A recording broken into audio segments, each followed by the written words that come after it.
तर आज आपला वाढदिवस आहे आणि या वाढदिवसाच्या दिवशी सुषमा अंधारे विखे यांनी पत्र लिहिलं आहे की संजय राऊत यांचा वाढदिवस हा निष्ठा दिवस म्हणून साजरा करा, कारण का असा निष्ठावंत नेता भेटणार नाही. निष्ठा हा शिवसेनेचा आणि बाळासाहेब ठाकरेंचा महत्त्वाचा मंत्र आणि प्राण आहे आमचा. राजकारणामध्ये किंवा जीवनामध्ये निष्ठा नसेल, श्रद्धा नसेल तर त्या जगण्याला काय अर्थ नाही असं मानणाऱ्यांपैकी आम्ही आहोत. ज्या पक्षानं आम्हाला महाराष्ट्राला, आमच्यापेक्षा महाराष्ट्राला, मराठी माणसाला, सामान्यांना स्वाभिमानानं जगण्याचा मंत्र दिला, त्या पक्षाशी निष्ठा ठेवणं ही महाराष्ट्रावर निष्ठा ठेवण्यासारखं असं मी मानतो. त्याच्यामुळे सत्ता येते, सत्ता जाते, पदं येतात, पदं जातात, संकटं येतात, संकटं दूर होतात. पण संकट आलं म्हणून बाळासाहेब ठाकरे, उद्धव ठाकरे, शिवसेना, महाराष्ट्र यांच्याशी बेईमानी करणाऱ्यांपैकी आम्ही नाही. निष्ठा हा आमचा प्राण आहे. त्याच्यामुळे मी सुषमाताई अंधारे यांचा आभारी आहे. त्यांनी मला शुभेच्छा दिल्या. त्या आमच्या भगिनी आहेत आणि या महाराष्ट्रातला तमाम निष्ठावंत शिवसैनिक या बळावरच उद्धव ठाकरे यांच्या नेतृत्वाखालची शिवसेना 2024 साली महाराष्ट्रात आणि दिल्लीत सत्तेवर आल्याशिवाय राहणार नाही. त्या दिशेनं या राज्याची आणि देशाची हवा मला घोंगावताना वाहताना दिसते आहे. मुख्यमंत्री नेहमी आम्ही आहोत, बाळासाहेबांचे फायदे, हिंदुत्वाचे फायदे असं त्यांनी अनेक वेळा म्हणतात. खरे निष्ठावंत जे आहेत आणि विशेषतः बाळासाहेब ठाकरेंचे जे निष्ठावंत आहेत ते घाबरून पळून जात नाहीत संकट आलं म्हणून. खरे निष्ठावंत स्वतःसाठी जगत नाहीत. खरे निष्ठावंत हे बाळासाहेब ठाकरेंनी निर्माण केलेल्या शिवसेनेसाठी आणि महाराष्ट्रासाठी जगतात. खऱ्या निष्ठावंताला पदाची लालसा नसते. बाळासाहेब ठाकरेंनी जेव्हा शिवसेना निर्माण केली ती शिवसेना त्यांनी स्वतःच्या कुटुंबासाठी आणि व्यक्तिगत स्वार्थासाठी निर्माण केली नाही. बाळासाहेबांची शिवसेना ती त्यांनी मराठी माणूस आणि महाराष्ट्राचा स्वाभिमान आणि आवाज हा बुलंद राहावा म्हणून निर्माण केली. त्याच्यामुळे जर कोणी म्हणत असेल की आम्हीच खरे निष्ठावंत तर तो एक मूर्खपणा आहे. दिल्लीमध्ये कोर्टामध्ये शरद पवार साहेब आणि अजित पवार एकमेकांच्या विरोधात आहेत. काल पुन्हा हे दोन्ही नेते पुन्हा बारामती. मी शरद पवार साहेबांना ओळखतो. अजित पवार आणि शरद पवार तुम्हाला किती एकत्र दिसले तरी 2024च्या निवडणुकीमध्ये शरद पवार यांच्या नेतृत्वाखालील राष्ट्रवादी काँग्रेस पक्ष अजित पवार गटाला माती चारल्याशिवाय राहणार नाही. या महाराष्ट्रामध्ये भविष्यात दोनच नेते राहतील. जसे त्या काळामध्ये बाळासाहेब ठाकरे आणि शरद पवार आजही आहेत आपल्याबरोबर. दोनच नेत्यांचं राजकारण होतं, बाळासाहेब ठाकरे आणि शरद पवार. आज शरद पवार पुन्हा एकदा एका संकटातून उभे राहत आहेत आणि परत ते नेतृत्व करत आहेत. बाळासाहेब ठाकरे हयात नाहीत पण त्यांच्या विचारांची मशाल घेऊन उद्धव ठाकरे पुढे निघालेले आहेत. त्याच्यामुळे माननीय उद्धव ठाकरे आणि शरद पवार या दोन नेत्यांचंच राजकारण महाराष्ट्रामध्ये यापुढे तुम्हाला यशस्वी झालेलं दिसेल. काही कौटुंबिक गोष्टी असतात त्या आम्हालाही माहिती आहेत, काही संस्थात्मक गोष्टी असतात. दोघांचंही मैदान एकच आहे सध्या बारामती.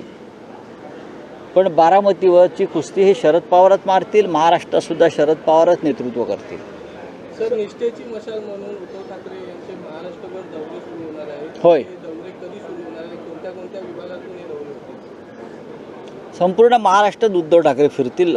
साधारण दिवाळीनंतरची एक योजना एक कार्यक्रम तयार होतो आहे. सर्व नेते फिरतील. शिवसेनेच्या सर्व नेत्यांवर महाराष्ट्रातल्या विविध विभागांच्या संघटनात्मक बाबींची जबाबदारी देण्यासंदर्भात लवकरच घोषणा होईल. पूर्वी बाळासाहेबांच्या काळामध्ये विभागीय नेते होते, त्यांच्यावर त्या विभागाच्या संघटनात्मक बांधणीच्या जबाबदाऱ्या होत्या. संघटनात्मक बांधणी सुरूच आहे, पण तरीही जे आता नवीन नेते निर्माण झालेले आहेत त्यातल्या प्रमुख नेत्यांवर आता काही नेते थकले, ते काम करत होते अनेक वर्ष. डाके साहेब असतील, मनोहर जोशी असतील, त्यांची प्रकृती बरी नाही. दिवाकर रावते साहेब, सुभाष देसाई साहेब हे आमचे वरिष्ठ नेते होते, त्यांच्यावरती संपूर्ण पुनर्बांधणीची जबाबदारी असेल. आणि इतर प्रमुख नेत्यांवर महाराष्ट्रातल्या अनेक विभागांची जबाबदारी देण्यात येईल आणि त्या संदर्भातली घोषणा किंवा माहिती लवकरच 1-2 दिवसामध्ये आपल्यासमोर येईल. सर, गेल्या वर्षीचा आपला काळ खडतर होता, त्यानंतर आज वाढदिवस आणि त्या 100 दिवसांवर आपण एक पुस्तक लिहित आहात, तर ते ह्या वाढदिवसानिमित्त त्याचं प्रकाशन होईल. गेल्या वर्षीचा काळ जरी खडतर असला, गेल्या वर्षीची दिवाळी तुरुंगात होती आणि वाढदिवसाच्या 1-2 दिवस आधी मी सुटलो, काळ नक्कीच खडतर आहे. पण दिवस हे जाण्यासाठी येत असतात, बदलत असतात. काळ खडतर आला म्हणून गुडघे टेकणं किंवा छाती पिटणं, रडत बसणं हे आमच्या रक्तात नाही. बाळासाहेब ठाकरेंनी सांगितलं, तुमचा आत्मविश्वास जो आहे तो महत्त्वाचा. संकटाच्या छाताडावर पाय रोवून उभं राहिलं पाहिजे. त्याच्यामुळे खडतर जो काळ असतो तो आपल्याला टोचत नाही. काही लोक खडतर काळ येताना दिसला की पळून जातात. अपने आप को ज़्यादा ज्ञानी और शहाणे समझ रहे हो तो आपके कहने से आप ज्ञानी नहीं बन जाते. आपका ज्ञान देश देख चुका है, नोटबंदी में देख चुका है, लद्दाख में देख चुका है, हाँ, जम्मू कश्मीर में देख चुका है. महंगाई, बेरोजगारी, सब क्षेत्र में आपका ज्ञान हमने परख लिया है. राहुल गांधी देश का नेतृत्व करेंगे और हम सब उनके साथ हैं. इलेक्शन जो आएंगे वो फेवर रहेंगे, लेकिन मोदी ऐसे कह कांग्रेस का नामो निशान गायब हो जाएगा. देखिए, मैं 10 साल से हम लोग ये बात सुन रहे हैं कि कांग्रेस मुक्त भारत, लेकिन जैसे जैसे चुनाव होते हैं किसी राज्य में तो कांग्रेस तो बढ़ती जा रही है और मोदी जी का पराभव हो रहा है. कहाँ है बीजेपी? बीजेपी ना केरल में है, बीजेपी ना पश्चिम बंगाल में है, ना तेलंगाना में है, ना आंध्र में है, ना तमिलनाडु में है, ना उड़ीसा में है, ना कर्नाटक में है. आप मुझे बताइए बीजेपी कहाँ है? लोगों ने तो भारत को पहले से बीजेपी से मुक्त कर दिया है.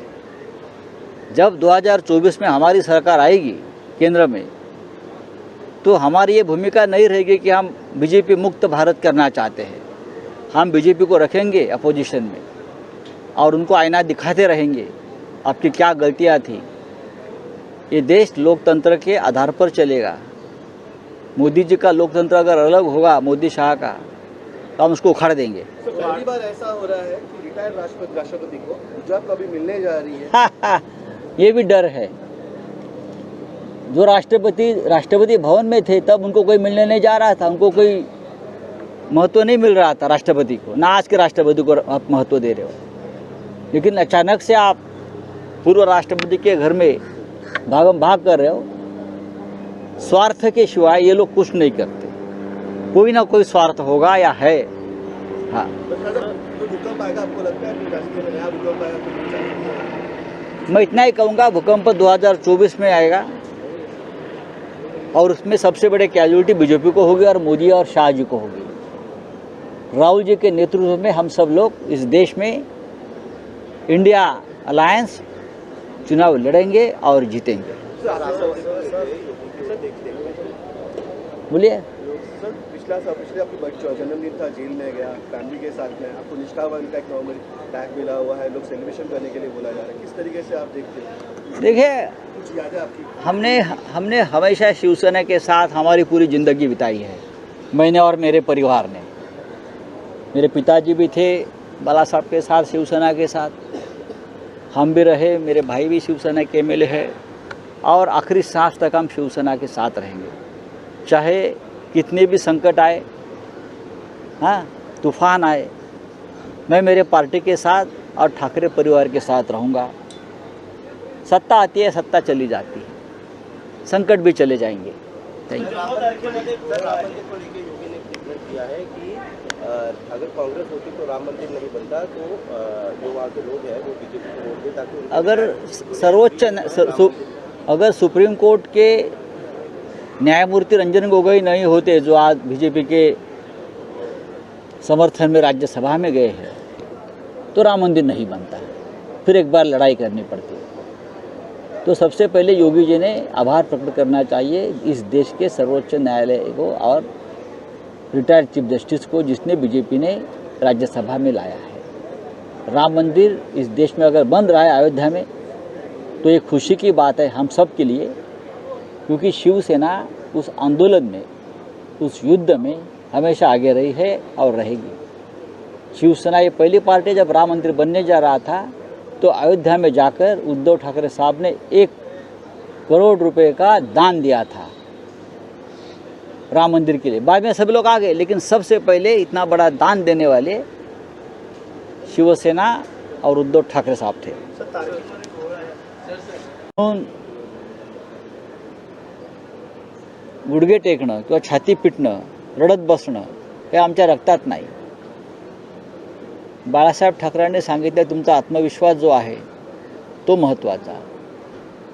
संकटाच्या छाताडावर पाय रोवून उभं राहिलं पाहिजे, त्याच्यामुळे खडतर जो काळ असतो तो आपल्याला टोचत नाही। काही लोक खडतर काळ येताना दिसला की पळून जातात। हे महाराष्ट्रात तुम्ही अजित पवार आणि एकनाथ शिंदे आणि त्यांच्याबरोबरच्या लोकांच्या बाबतीत पाहिलं असेल। आम्ही त्यातले नाही आणि असणारही नाही। आम्ही सदैव बाळासाहेब ठाकरेंबरोबर राहिलो, शिवसेनेबरोबर राहिलो, मी आणि माझं कुटुंब। आम्ही उद्धव ठाकरेंबरोबर राहू। राम मंदिर आणि लोकसभेच्या निवडणुकीसाठी खास विशेष गाड्या भाजपकडून सोडण्यात हा प्रचार आहे, हा एक प्रचाराचं तंत्र आहे, पण करू द्या, काय हरकत नाही। राम मंदिराला कोणाचा विरोध असण्याचं कारण नाही। राम मंदिराच्या लढ्यामध्ये शिवसेनेचं बलिदान आहे, आम्ही सगळे त्यात सहभागी होतो। आमच्यावरती खटले चालू आहेत विशेष न्यायालयामध्ये, मी स्वतः अनेकदा CBI न्यायालयासमोर हजर राहिलेलो आहे। त्याच्यामुळे आणि जेव्हा राम मंदिर निर्माणाची घोषणा झाली तेव्हा शिवसेना आणि माननीय पक्षप्रमुख उद्धव ठाकरे हे पहिले नेते आणि पक्ष आहे जे अयोध्येत जाऊन त्यांनी राम मंदिराला 1 कोटीची देणगी दिली शिवसेनेतर्फे। बाकी नंतर अनेकांनी दिल्या असतील, पण आम्ही पहिले आहोत की आम्ही 1 कोटी रुपयाचा निधी राम मंदिरासाठी अयोध्येत जाऊन आम्ही दिला पक्षातर्फे। त्याच्यामुळे राम मंदिराचं कौतुक, राजकीय कौतुक ज्यांना करायचं त्यांनी करावं। आमच्या भावना, श्रद्धा त्या परिसराशी आणि त्या मंदिराशी जोडल्या आहेत, तेव्हा राजकारण कमी करा। रामाने बाण सोडला ना तर राजकारण संपून जाईल तुमचं।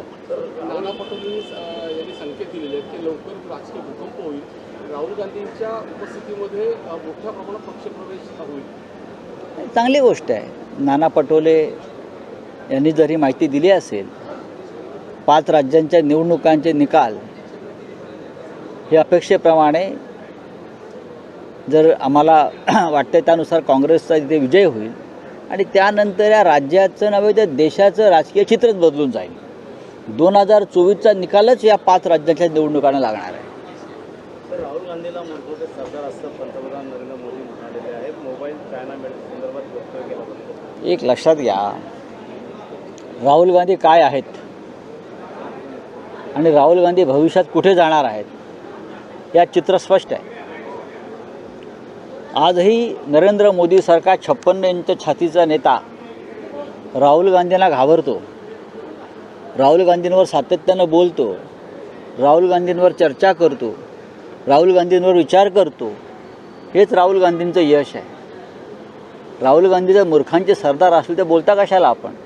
आपल्या मनामध्ये राहुल गांधींच्या नेतृत्वाविषयी आणि त्यांना मिळणाऱ्या पाठिंब्याविषयी भीती आहे, भय आहे, म्हणून आपल्याला जळीतळी राहुल गांधी दिसतात। ही चांगली गोष्ट आहे। त्यांचं असं म्हणणं देखील आहे की येणाऱ्या निवडणुका 5 राज्यात काँग्रेसला उखाडून टाकू आणि किती वेळा तुम्ही काँग्रेसला उखाडणार आहात? तुम्ही काँग्रेस मुक्त भारताची घोषणा केली होती, तुम्ही शिवसेना मुक्त महाराष्ट्राचं स्वप्न पाहिलं, तुम्ही ज्या ज्या राज्यात ज्या ज्या देशात काम करता तिथे तुम्ही हे मुक्त करू ते मुक्त करू, पण तुम्ही काँग्रेस काय मुक्त करू शकला नाहीत किंवा काँग्रेस तुमच्या बोकांडीत बसलेली आहे। महाराष्ट्रामध्ये तुम्ही शिवसेना फोडलीत कारण तुम्हाला शिवसेना मुक्त महाराष्ट्र करायचा होता। पण शिवसेना अधिक जोमानं वाढते आहे.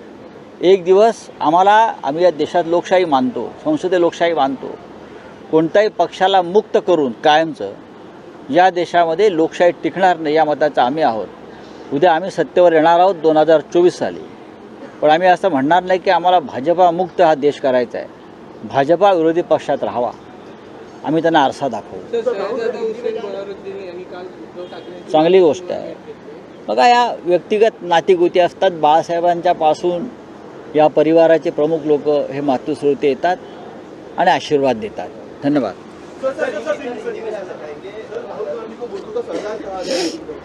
देखिए, राहुल गांधी को मूर्खों का सरदार कहना, जो भी कहेंगे, उसने इस देश की राजनीतिक हवा को पहचान लिया है. ये उनके मन में डर है. जिस तरह से राहुल गांधी पूरे देश पे छा गए हैं, 5 राज्यों के विधानसभा में राहुल गांधी भी छा गए हैं और बीजेपी का बुरी तरह से हार होने जा रही है. जब मूर्ख कहने वाले राहुल जी को सुबह उठते हैं तो उनको राहुल जी की याद आती है, रात को सोते हैं तो उनको राहुल जी दिखते हैं, खाते पीते राहुल दिखते हैं. उसका मतलब है राहुल जी के मन में उनकी लीडरशिप के बारे में उनके मन में डर है, भय है कि ये नेता 2024 में देश का प्रधानमंत्री होगा और पूरा हिसाब किताब हमसे ले लेगा. तो आप मूर्ख कहने से कोई मूर्ख नहीं बनता. और आप अगर अपने आप को ज़्यादा ज्ञानी और शहाणे समझ रहे हो तो आपके कहने से आप ज्ञानी नहीं बन जाते. आपका ज्ञान देश देख चुका है, नोटबंदी में देख चुका है, लद्दाख में देख चुका है, हाँ, जम्मू कश्मीर में देख चुका है, महंगाई, बेरोजगार